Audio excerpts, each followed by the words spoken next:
Metaphor ReFantazio is one of the most successful games coming out of 2024, going on to win 3 categories at the Game Awards while being nominated for 3 others including Game of the Year. But here's the thing, this game seemingly came out of nowhere. Ever since Persona 5 came out, it's been nearly impossible to escape the 5th entry of the franchise. Metaphor was announced in 2016 with more information dropping in 2023, but still not that many had their minds on this release. After all, fans of Atlus had been thrown a billion spin-offs of Persona 5 while waiting years and years for even a little bit of information on Persona 6. But even though the initial hype for Metaphor seemed less than you think for a Game of the Year contender, Metaphor sold over 1 million copies within its first day. To put that in perspective, the previous fastest selling Atlus game of all time was Persona 3 Reload, an insanely hyped remake of an established franchise, and it took a week to sell 1 million copies. And before Persona 3 Reload, the holder was Persona 5, which did similar numbers in that time span. I'll be honest though, I didn't play Metaphor on release. The game was $70 and I had extremely little hype for it. But after being told how good it was, I found it on sale and played all 60-something hours of the game, doing every single quest possible. And what I found might surprise you. Retrospectively, the success of Persona 5 seems like lightning in a bottle, but in reality, this game wasn't the magic wand that magically brought Atlus to superstardom. It took years of promotion and marketing to make this game so iconic. On release, Persona 5 was still the fastest selling game in the Persona series, capitalizing on the massive success of Persona 4. But even then, it wasn't anything like we know it as today. For a large group of players, the first they'd ever heard of Persona at all outside of their college psychology class was in Super Smash Bros. Ultimate. In a true you just had to be there moment, Nintendo and the Game Awards propelled Joker and all of Persona into the public eye. At the time, fans of Nintendo had been waiting for the very first DLC character to be added into Smash Ultimate, and the Game Awards was the perfect spot for it. People had been speculating hundreds of different characters to be added, but one that I basically couldn't find any mention of online outside of Persona fan threads was Joker. And yet, when that video started, every non-Persona fan was confused and every Persona fan thought it was something else, until that calling card flipped with the Smash logo. From this point, the franchise was unstoppable and captured the hearts of millions across the globe. Fast forward to today, and Atlus decides to release a title for a brand new franchise. Metaphor ReFantazio had no nostalgia built up for it, but it did have the heart and soul of Atlus's finest. With the help of previous minds at P Studio and new hires, Studio Zero was formed to create the next big hit game. The premise of Metaphor is the following. You play as a traveling boy entrusted with the mission of assassinating the person who cursed the prince of the country in hopes of breaking the spell keeping him in death's grasp. But this game doesn't take place in the same world as Persona. Rather, it's a fantasy-like civilization with many different tribes. In the country of Uchronia, social equality is all but a fantasy, as racism and discrimination run rampant throughout it. Some tribes are heralded as the superiors, while others are viewed as trash infecting the air as they walk, which just so happens to be the protagonist. Belonging to the Elda tribe, he is literally the scum of the earth, which is funny because he's the most normal looking to us than any other race in this game. I'm gonna go into more depth about Metaphor's premises in a bit, but let's just compare how much of a difference this is from Persona. I mean, in Persona 5, you're just a normal kid in Tokyo. Until you get your powers, there's nothing inherently shocking or even that intriguing about Persona's concept. Hold on to this thought though, because I'm going to go through the first bit of Metaphor, without spoiling too much of course, and see how it differs from Persona 5. And who knows, maybe by the end of the video, this new face of Atlus might be more favorable than you thought. Metaphor begins with the sudden assassination of the king, plunging the kingdom into chaos because the heir to the throne, as we'll soon learn, is assumed dead and the royal family has no other relatives. But to the protagonist, the king's death is not that much of a concern. Rather, his mission is to assassinate the man who cursed the prince, causing him to be bedridden in a cursed state. Accompanied by his fairy Gallica, the two make their way to the royal capital in hopes of enlisting in the army and rendezvousing with one of their spies. Eventually, the two make their way on a carriage to a fort being attacked by a human. At first, this kind of confused me. How could one human be causing this much havoc? I mean, as far as we know in the game, humans aren't even a thing in this world. Well, let's just say it all makes sense eventually.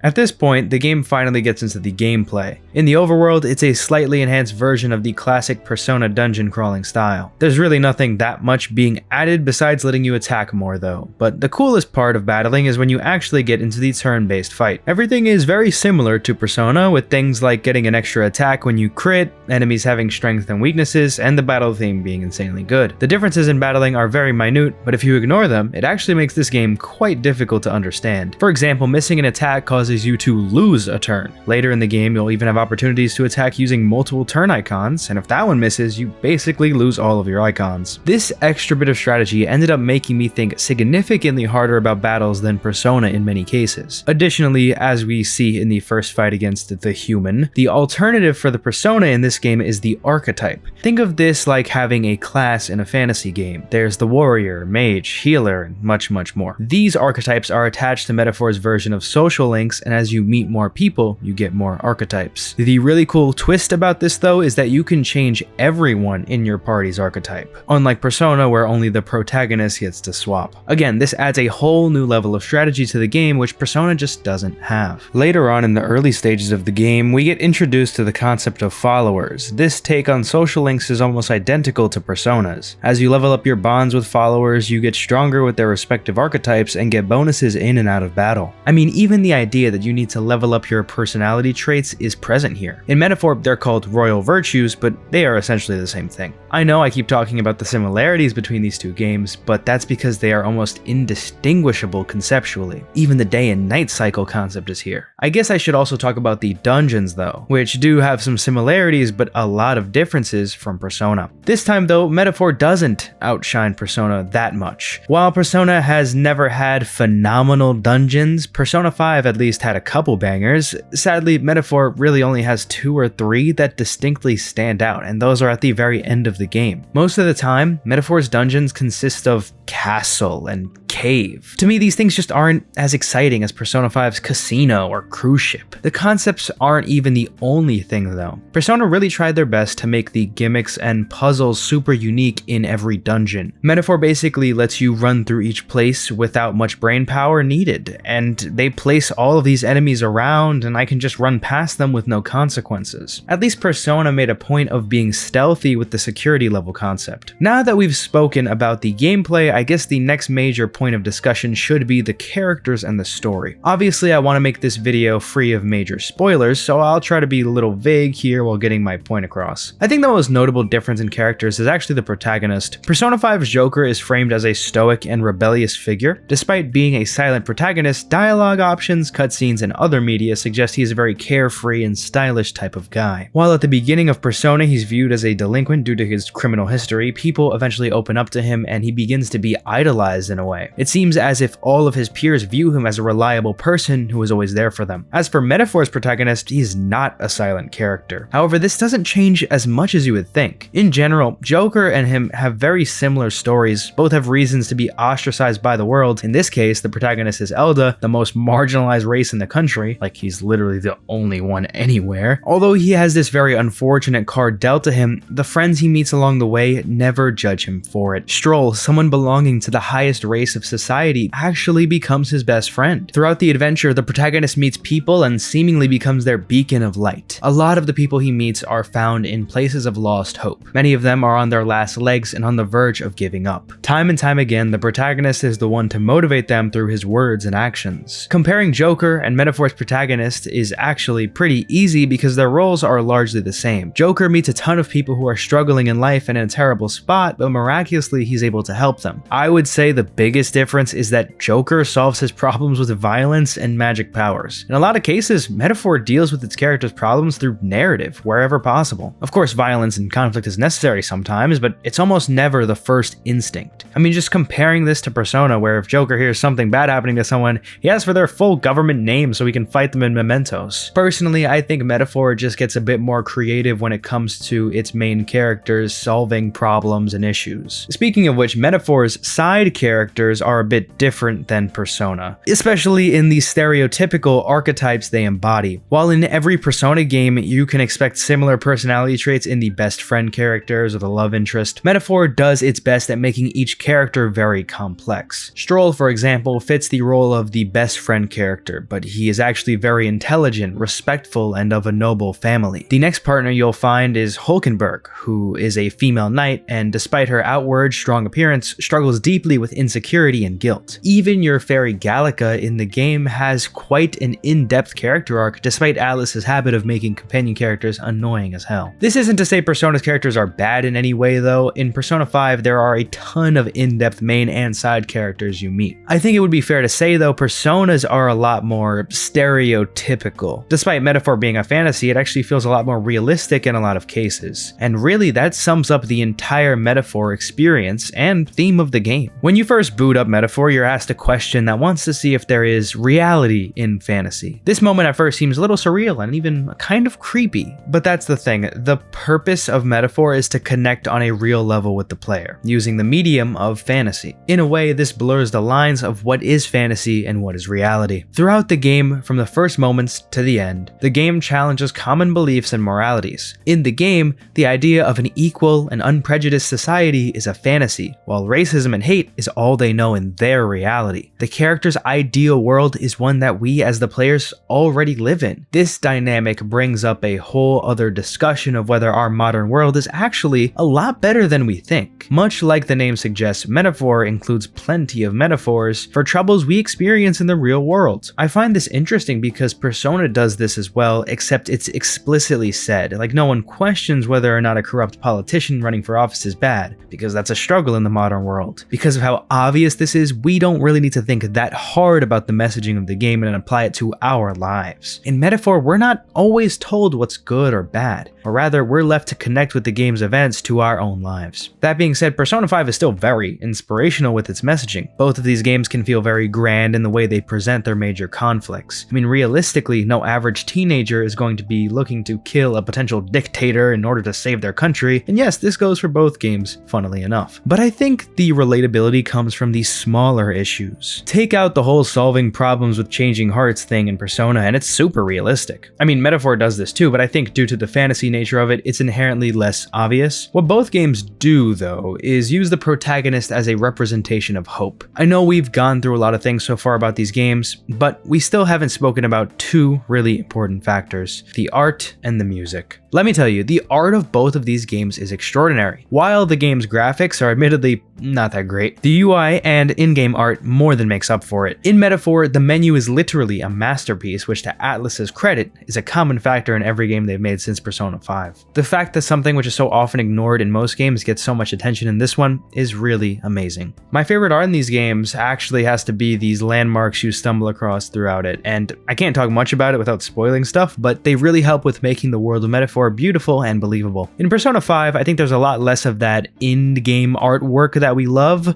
Of course, the UI and characters look great, but the best art seems to be in a lot of the promotional work for it. And as for the music, I don't know if any Atlus game can top what Persona 5 did. Opting for a jazz-inspired soundtrack, they were able to introduce a genre to gamers that likely had never listened to it before. They did this by fusing it into the very atmosphere of the world. Depending on the situation, the music could be relaxing, intense, or just groovy. Regardless, the jazz influence is still there in most pieces of the game, aside from certain battle tracks. And let me say, those battle tracks are so good. Metaphor's soundtrack is actually way different than this though, but it's not necessarily bad for it. Instead of making a soundtrack with clear motifs and sounds, Metaphor goes for a much more atmospheric approach that has a lot of diversity in its sound. In the Royal Capital, you'll hear very intense music, representing the anxiety of the most populated city in the country which has just lost its king. On the contrary, in the more outer regions of the country, you'll hear much less worrisome tracks, as they are less affected by the stress of the world. Without spoiling too much, dealing with anxiety is one of the main themes of the game, and the music perfectly represents it in every area. In terms of the battle themes, they decided to take a big risk combining an orchestra with the vocals of a Buddhist monk. I'll admit that I wasn't the biggest fan of these battle tracks at the start of the game, but they grew on me hard. Overall, I think Metaphor's tracks are more forgettable just because I feel like they weren't trying to make hits. The soundtrack of this game seems to be exclusively to amplify the experience of the gameplay and atmosphere. I mean, Persona does this too, but it felt like they were trying to create songs that could stand alone outside of the game as well. With all that being said, what are my overall thoughts about this comparison? Well, we already know how similar these games are. To anyone who's played Persona 5 before, Metaphor will be a a near identical feeling throughout the game. But if I'm being honest, one game has the edge over the other. When I played through Persona 5 for the first time, it was genuinely the best game I had ever touched. The void that was left in me after beating the game was like no other. I had spent 100 hours of my life so deep into that story that it easily became my favorite game of all time. Picking up Metaphor, I might not have had that same exact emotional connection to it, but I think it's a better game technically. Like, it's hard to explain, but Persona 5 had a lot more things that made me annoyed or upset by it. Metaphor felt a load more polished and designed to be friendly to the player. Sure, the dungeons in Metaphor aren't the greatest, but they aren't necessarily bad either. Persona, on the other hand, has some very not so fun dungeons. The boss fights are also really stupid in Persona sometimes, while Metaphor seems much more balanced. My perception of these two games really comes down to this. In most categories, I think Metaphor is a superior game, but if you ask me which one I'd rather play again and again, I'd still say Persona 5. Metaphor left me content with the game I had just played. I had my meal, and I didn't need seconds. Persona had me itching to run through it again, despite being 20-something hours longer than Metaphor. So, is Metaphor ReFantazio better than Persona 5? I think so, and fans of Persona shouldn't be mad about this, but be glad that the company which they love is continuing to innovate, and hopefully we'll get everything great about Persona 5 and Metaphor in Persona 6. If you made it this far in the video, thank you, and I'm trying to hit 10k subs this year, but almost 99% of my viewers aren't even subscribed, so I'd love for you to help me improve that number. I also have a Patreon in the top link of the description if you want to support the channel. Thanks for watching, guys.